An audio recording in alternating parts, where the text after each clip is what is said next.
it's Raven here.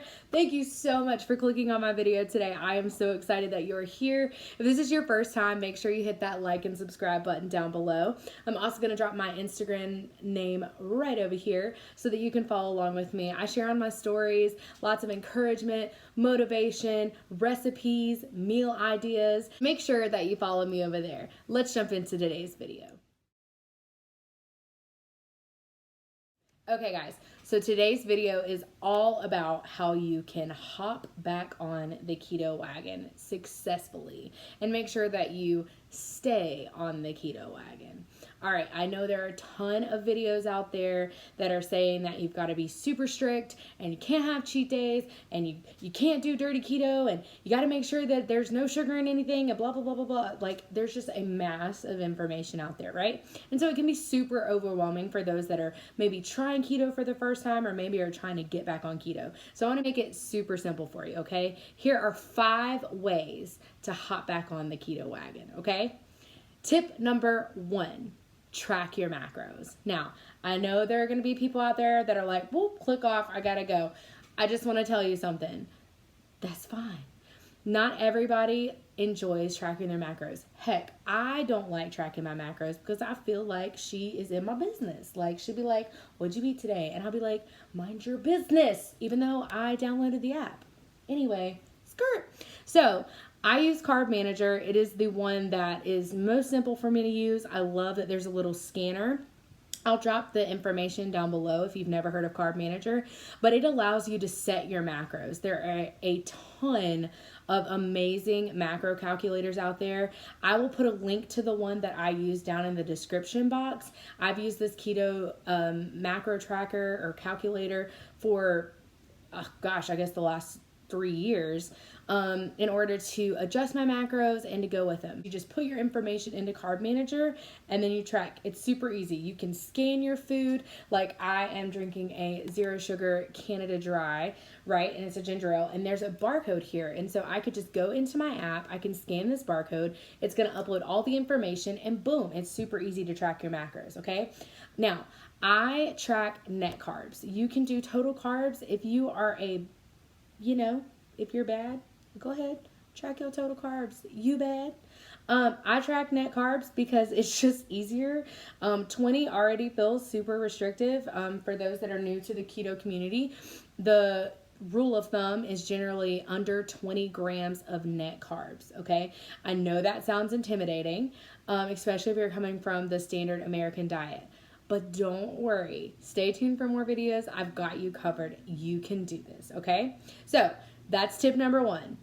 Tip number 2, intermittent fasting. Now, I know fasting is all the rave right now, and I will say there are a lot of people who... Fasting is all the rage right now, and there are a lot of people who may or may not be abusing the system. I don't know. I'm not judging you. Go on ahead with your bad self.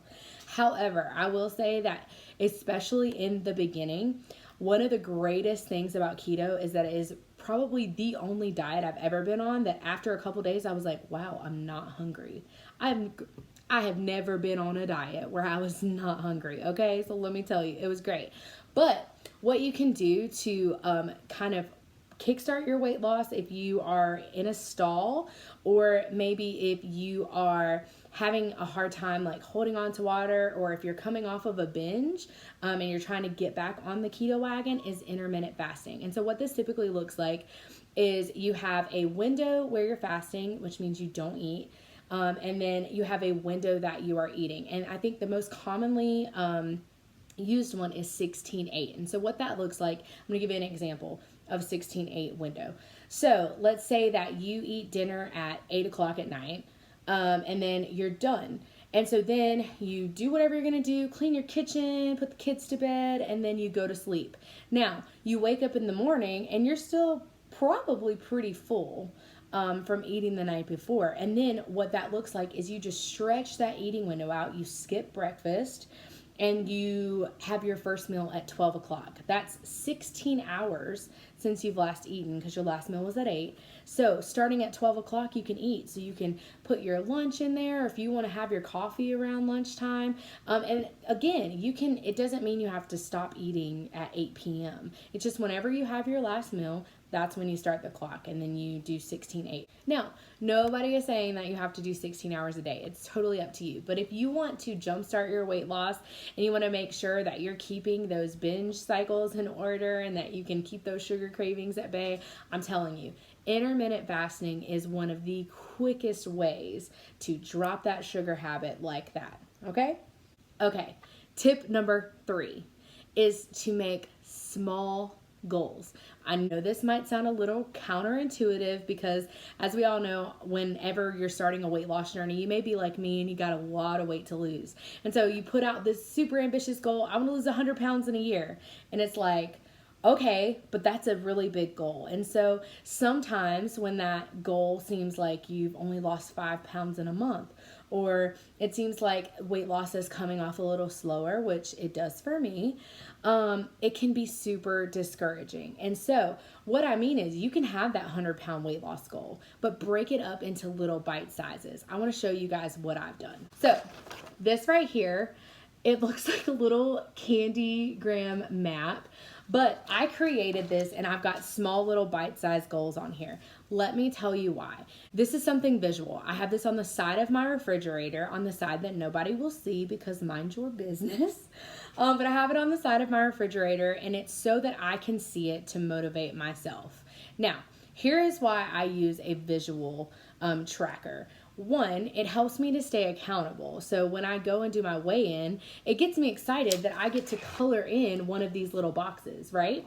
It also helps me to see, okay, I have, I'm down 10 pounds. What is my reward? Like 10 pounds doesn't seem like a lot, but when you have 100 pounds to go, you're 10% of the way there. Right? So that is a boost of encouragement.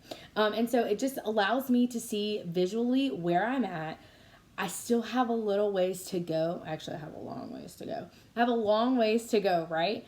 However, this shows me that I'm one step closer. Every time I fill in one of these boxes, that's 2 pounds down, okay? So every time I do a weigh-in, I fill in those boxes, I get excited, and it hypes me up. It keeps me motivated.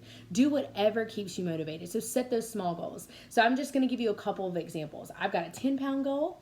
I've got a 20-pound goal. I've got a 30-pound goal. I've got a 40-pound goal. I've got a 50-pound goal, a 60-pound goal, and a 65-pound goal, because that'll be when I'm right at my weight loss. And so what I do is I just get a little reward that is not food, okay? We are not dogs. We do not have to reward ourselves with food. Unless that is your thing, you do you, boo-boo. But I've decided that for me and for my journey, I don't want to keep that habit of rewarding myself with food. For me, growing up, food was comfort, right? And I know that it was that way for a lot of us. And so what I'm trying to do is to break that habit. And so what I've done is, I'll give you a couple of examples. When I lose 20 pounds, girlfriend's getting herself a brand new workout outfit. Okay? That means I gotta work out. I gotta work out to get the outfit. Let's see, when I lose 50 pounds, I'm getting a brand new tattoo. I'm pretty excited about that. So just find things that motivate you. You don't have to use any of my things, but just find things that motivate you. Is there a pair of boots that you've been wanting for a really long time? Girl, put that on your reward list because you deserve it, right? You're working hard and you can reward yourself. So that's my tip number 3. Tip number 4, take pictures and measurements. Okay, I know this sounds crazy because everybody's like, I'm going to weigh myself religiously. Y'all, I don't weigh myself, but like maybe once every 2 weeks. And here's why. When you first start keto, everyone tells you about this thing called the whoosh effect. And you don't really believe in it because it's not typical of all diets, right? But so typically, I can get into the science of all this. I will save my breath. But essentially, keto switches you from a carb burner and a sugar burner to a fat burner, right? And so fat actually needs less water to make your body run. So carbohydrates hold a lot of water in the cell. And so what happens is when your body switches from being a sugar and a carb burner to a fat burner, you start to release all this extra water that you've been holding on to in your cells. And so what happens is if you were to weigh yourself every day on a keto diet, I'm going to show you what it's going to look like. Monday, you're down 2 pounds. You're super excited. Tuesday, you've done everything right and you go and weigh and you're up 3 pounds and you're like, what the heck is happening, right? Wednesday, you go and you're down 1 pound. And by Friday, you weigh in and you're down 7 pounds. Okay? I don't know what it is, I'm sure there are more people that could tell you the exact science of it. But what I'm saying is, keto can play with your mind if you're just focusing on the scale. I will tell you guys, for my weight loss, I lost over 60 inches all over, and I weighed more, but I was in a smaller size, right? Like, how does that work?